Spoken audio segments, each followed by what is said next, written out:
Hi there, I'm Tawny, and I'm 23, she, her.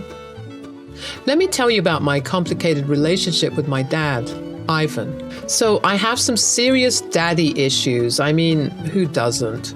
This is, of course, due to the toxic behavior of my dad because he wasn't exactly the best father figure.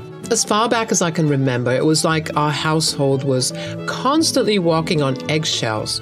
My mom, Betty, and I had to endure emotional and verbal abuse from him, and it was just so messed up.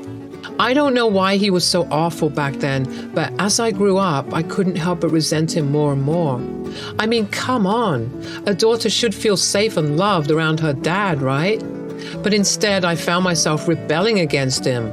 I'd argue with him even when my mom, who is the sweetest person you'll ever meet, couldn't say a word to him. Our arguments would escalate into screaming matches, and it got so bad that our neighbors started calling the police on us several times. Can you imagine how toxic that was? It was like living in a war zone. I just couldn't stand how he treated us and how he made my mom cry all the time. As I got older, I became more vocal about my feelings and called him out on his behavior. But it was like talking to a brick wall. He never listened or tried to change. It was frustrating and heartbreaking at the same time. I remember the first real time I stood up to him. I was only 12. Dad, I can't take this anymore. The way you treat us is just so wrong. What are you talking about, Tawny? I provide for this family, and this is how you talk to me? It's not just about providing for us, Dad. You're always yelling at Mom and me for no reason. You call us names and make us feel worthless. Tawny, please don't argue with your father. Let's just calm down. No, Mom, I won't stay quiet anymore. He can't treat us like this. Oh, listen to Miss Perfect here, acting like she knows it all. You don't seem to understand that we have to treat each other with respect and kindness. I never claimed to be perfect. Tawny, please, let's not fight. Mom, you deserve better. We both do. You shouldn't have to put up with his constant anger and criticism. You think you know everything, huh? You're just a kid. I may be a kid, but that doesn't mean I can't see what's happening. You've been hurting us for years, and it's not right. Tawny, please stop. Let's just try to get along. No, Mom, I won't stay silent anymore. We need to stand up for ourselves. You will not talk back to me like that. I won't be silenced. We deserve to be treated with love and respect, not fear. That's it. Go to your room now. Fine, but I won't back down. We need to change, Dad, or I won't be a part of this toxic environment anymore. Despite all the pain and anger, there was still a part of me that yearned for a loving and supportive father figure. I wanted to have those special daddy-daughter moments that I saw in movies or with my friends. But with Ivan, it felt like an impossible dream. I remember another time when he punched me. I was 14. Dad, is that you? Are you drunk again? It's the middle of the night. Don't you have work tomorrow? Mind your own business, brat. I don't need you watching over me. Watching over you? I'm worried sick about you. Do you even realize how your drinking affects our family? Oh, here we go again. The little princess thinks she's so much better than me. It's not about being better, Dad. It's about you putting yourself in danger and hurting us in the process. Mom's always terrified when you come home like this. Mom's always terrified. Wow, poor Mommy. Terrified, huh? She's a grown woman. She can handle herself. It's you I gotta take care of. You're missing the point. She shouldn't have to handle this. It's funny, you know, how I have to take care of a grown man because he's just a man-child.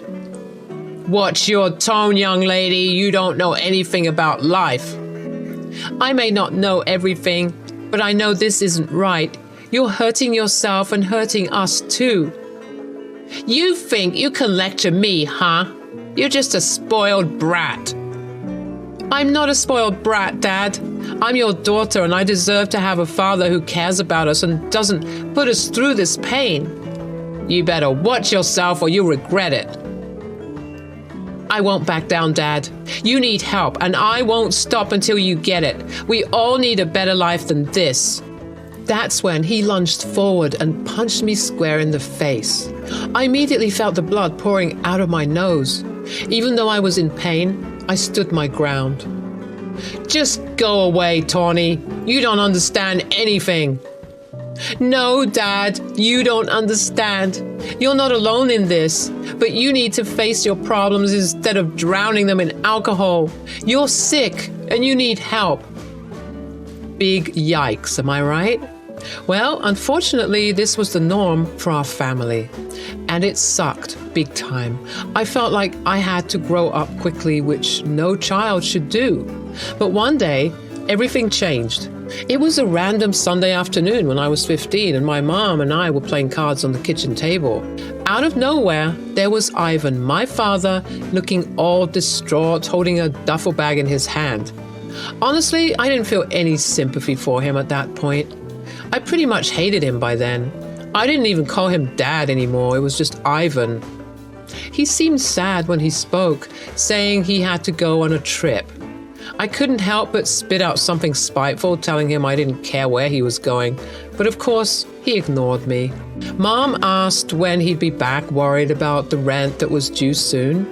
Ivan said he'd be back by the end of the week, but that was the last time we saw him. A week passed, then 2 weeks, and still no sign of him. The rent was due, but he wasn't answering any calls. Mom, my grandma Harper, and my granddad Frank tried everything to reach him, but nothing worked. 2 weeks turned into a month, then 2 months, 6 months, and then a whole year, and still no sign of Ivan. Mom cried a lot during that time, struggling to pay rent on her own. I felt so bad and I hated his guts even more because of what he was doing to my poor mother. We got kicked out of our place eventually, my childhood home, and since Mom didn't have any parents, Grandma Harper and Granddad Frank were kind enough to let us stay with them. Thank God for that, am I right? At the beginning of Ivan's disappearance, my mom filed a missing persons report, but Ivan was never found. Everyone assumed he was dead, and we even had a little funeral for him, even though there was nothing to bury. It was tough for everyone, and even I found myself crying sometimes. 8 years had passed since he was last seen, and life went on without him. 8 freaking years, y'all. Life had been a roller coaster ride during that time. But you know what was amazing? My mom, Betty, finally got her groove back. It was like she was blossoming without that deadbeat dad dragging her down. After my dad disappeared, it was tough at first. My mom still held on to the hope that he was alive somewhere out there. But even if she was right, we eventually had to accept the reality that he might never come back. It was hard, especially for my mom, but slowly we picked up the pieces and moved on. She threw herself into work and started focusing on building a better life for us. She worked tirelessly to make ends meet, and I admired her resilience. She refused to let his absence define us, and let me tell you, it wasn't easy for her, but she kept pushing forward. It took some time, but she found her joy again. She started making new friends and rediscovering old hobbies. I could see her smile more often, and that made my heart happy. I was just a kid back then, but I knew she deserved all the happiness in the world. But then, life sucker punched us again. After 8 years of being without Ivan, we lost Granddad Frank, my grandma's rock, in a terrible car accident. It was like a nightmare. And we couldn't believe he was gone. That drunk driver turned our lives upside down, and we were left grappling with the pain and emptiness. Grandma Harper, well, she was hit the hardest, losing her son and her husband within such a short time. It felt like her world shattered. She was like a broken puzzle, and we didn't know how to put her back together. Mom and I tried our best to be there for her, but grief is a beast that's tough to tame. In those dark days, all we had was each other. Anyone who's organized a funeral, especially on a budget, will tell you it's a whole roller coaster of emotions. We were all dealing with Granddad Frank's funeral, trying to get everything organized while struggling with our grief. It was tough, but thank goodness for the community who stepped in to help us through it all. So picture this. The funeral was underway and we were trying our best to keep it together. You know, be strong for Mom and Grandma Harper. But then, out of nowhere, it was like I saw a ghost. Seriously, my heart stopped for a second. There, coming towards us, was none other than my long-lost, supposedly dead dad, Ivan. I couldn't believe my eyes. I mean, it had been years since he vanished, and everyone assumed he was gone for good. But no, there he was, looking like a complete wreck. I honestly didn't think it was him at first. I thought it was a homeless person who maybe lost his way, but nope, it was Ivan. It was shocking to see him like that. So thin, with a dirty beard and yellow teeth. It was like looking at a total stranger. My emotions were all over the place, and before I knew it, a scream escaped from my lips. I couldn't help it, you know? It was like all those years of hurt and anger just erupted at once. And guess what? My mom and grandma saw him too, and they were just as shocked as I was. Well, let me tell you, that sight was too much for my poor mom to handle. She fainted from the shock, and I had to jump into action, trying to revive her. It was all so overwhelming. Thankfully, Grandma Harper stepped in and started fanning her, but I was left standing there, facing my dad after all those years. It was almost like I went into autopilot, though, having to be tough and stoic, just like all those years ago. I could feel the anger and confusion bubbling inside me, but I knew I had to stay strong for the sake of my family, so I took a deep breath, squared my shoulders, and walked up to him. It was like a mix of relief and anxiety washed over me. Part of me wanted to run away, but I knew I had to face him, confront him about everything. Oh, it was such a mess. I couldn't believe my eyes, and all those emotions were just bubbling inside me. I took a deep breath, and with a trembling voice, I demanded answers from him. I mean, he disappeared for 8 freaking years, and now he suddenly shows up out of the blue? Like, what the hell happened? But of course, he had to be all mysterious about it. He said it was hard to explain why he was gone for so long. Hard to explain? Seriously? I was so fed up with his games. I pushed him, yelling at him, trying to get some kind of response out of him. But all he did was shrug me off and act all aloof. And you know what he said? He dared to tell me that he didn't owe me any explanation. After everything he put us through, he didn't feel like talking to me because we hated each other. Like, come on, that's not an excuse. I wasn't about to let him talk to Mom and Grandma without spilling some answers first. I told him he couldn't just waltz in and act like everything was okay. But he just brushed me off and said he was there for the funeral, as if that was all he needed to say. Ivan completely disrespected our boundaries and pranced on down to where the funeral was being held, and that's when I saw that my mom was thankfully awake again. She was sitting up on the grass, drinking water and being fanned by Grandma Harper. Things were getting tense, and the crowd of people at the funeral started whispering and looking at us. I was so embarrassed, but I tried to keep them at bay, asking them to give us some space to deal with our family drama. Thankfully, they all dispersed, with a distant cousin of ours directing them to Grandma Harper's place so that they could have some refreshments. Mom, who was always the sweetest and kindest person, looked at Ivan like she wanted to murder him.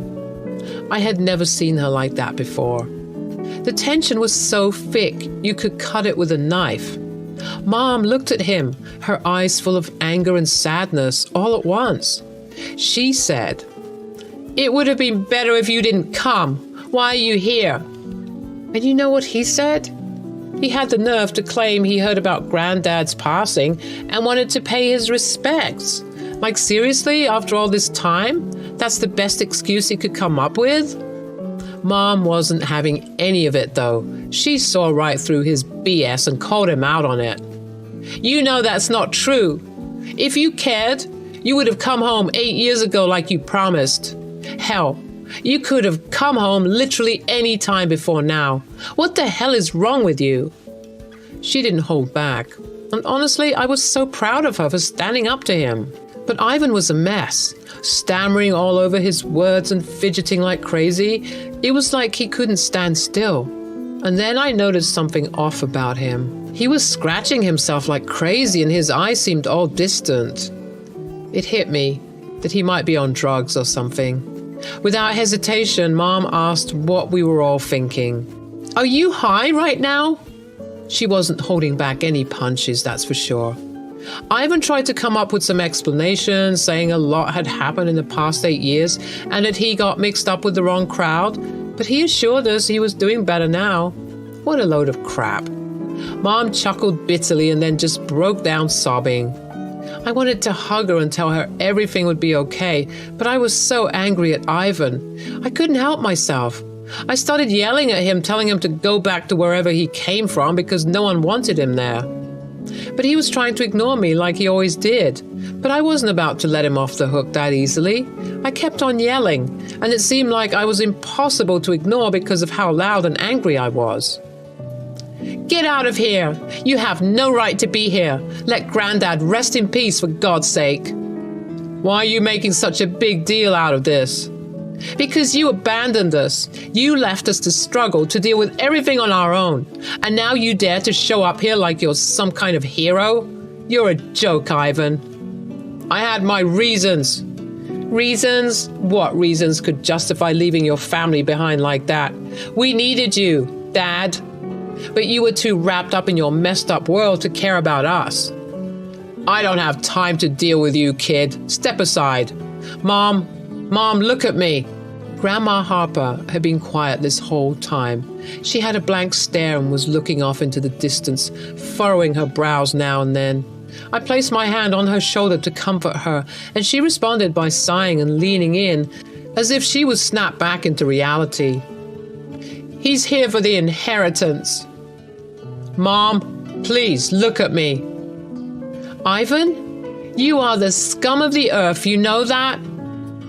You're worse than the sewage. Mom, please. Tawny, please tell this man that I want nothing to do with him. I have nothing to say to him. Ooh, burn. Even his mother didn't want to claim him. I just need to get my inheritance and then leave. Those friends I told you about, well, turns out I owe them some money and... That's none of our concern, sir. Please leave. We are grieving. Come on, Mom. You're gonna act like you don't know me? Seriously? I don't know who you are. Please leave before we call the police. Mom, it's me, Ivan, your son. I don't have a son. My son died 8 years ago. I don't know who you are. I'm not messing around, Mom. And we're not messing around either, you bozo. Get away from this place.